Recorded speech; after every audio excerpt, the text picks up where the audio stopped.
అందరికీ నమస్కారం. నేను మీ Srikanth Rajavena, Suryapet youth Congress assembly vice president మాట్లాడుతున్నా. ఏదైతే నీట్ ఎగ్జామ్ లీకేజ్ గురించి కేంద్ర ప్రభుత్వం చేసిన కేవలం నిర్లక్ష్యం వల్లనే నీట్ ఎగ్జామ్ లీకేజ్ అనేది జరిగింది. మనందరం కూడా ఒకసారి ఆలోచించాల్సిన విషయం.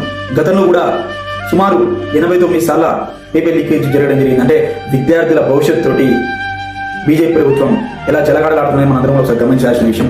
గతంలో కూడా చాలాసార్లు చెప్పడం జరిగింది, విద్యార్థుల భవిష్యత్తు ఆడుకోకండి, విద్యార్థుల భవిష్యత్తుని ఆగం చేయకండి అని చెప్పడం జరిగింది. అయినా కూడా అదే విధంగా వాళ్ళ స్వార్థం చూసుకొని విద్యార్థుల భవిష్యత్తు మీద ప్రతిసారి వీళ్ళు దెబ్బకొట్టే విధంగా చేస్తారు. ఈరోజు ఎంతో మంది విద్యార్థులు చావాలా బతకాలా అని చెప్పేసి ఇబ్బంది పడుతున్నారు.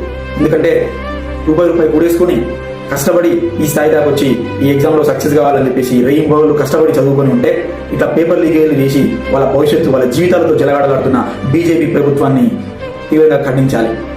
ఎందుకంటే ఇది ఎంత పెద్ద నష్టం అంటే, పేపర్ లీకేజ్ అంటే కేవలం ఒక పేపర్ లీకేజ్ కాదు, ఒక విద్యార్థి భవిష్యత్తు లీకేజ్ అయిన విధంగా ఇది అంట. ఎందుకంటే దేశ భవిష్యత్తుకి దెబ్బపడే విధంగా ఉంటుంది. గుర్తుపెట్టుకోండి, ఒక విద్యార్థి, ఒక చదువుకున్న విద్యార్థి, కష్టపడ్డ విద్యార్థి నష్టపోతుందంటే దేశ భవిష్యత్తు కూడా నష్టపోతుంది. మనందరం కూడా గమనించాల్సిన విషయం. ఎందుకంటే ఇది ఒకసారి కాదు, 2 సార్లు కాదు, 3 సార్లు కాదు, సుమారు 89 సార్లు జరిగింది ఇలాంటి సంఘటన. మరి ఎందుకు ఇంత నిర్లక్ష్యం ఉన్నది కేంద్ర ప్రభుత్వం? ఎందుకు ఇంత నిర్లక్ష్యం వహిస్తుంది విద్యార్థుల భవిష్యత్తు పట్ల?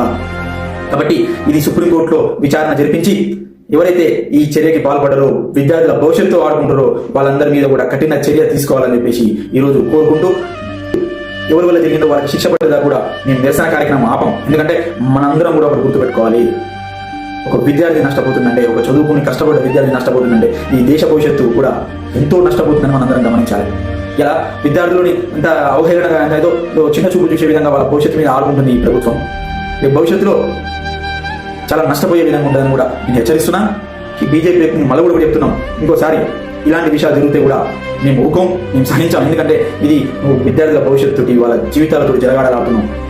కాబట్టి నరేంద్ర మోడీ గారు మళ్ళీ మేము చెప్తున్నాం, విద్యార్థుల భవిష్యత్తుతో జలగాడలాడకండి. మీరు ఈరోజు ఎంతో మంది విద్యార్థులు నష్టపోయి ఏం చేయాలో తెలియక అయోమయ పరిస్థితిలో ఉన్నారు వాళ్ళందరూ కూడా. ఒకసారి మీరు కూడా, మీకు ఇంకింత జ్ఞానం ఉంటే, మీకు విద్యార్థుల పట్ల ఏమైనా చిత్తశుద్ధి ఉంటే కొద్దిగా ఆలోచించండి. వాళ్ళ కుటుంబం ఏ విధంగా ఎంత నష్టపోయి ఎంత బాధపడుతుందో ఒకసారి మీరు గమనించాల్సిన విషయం.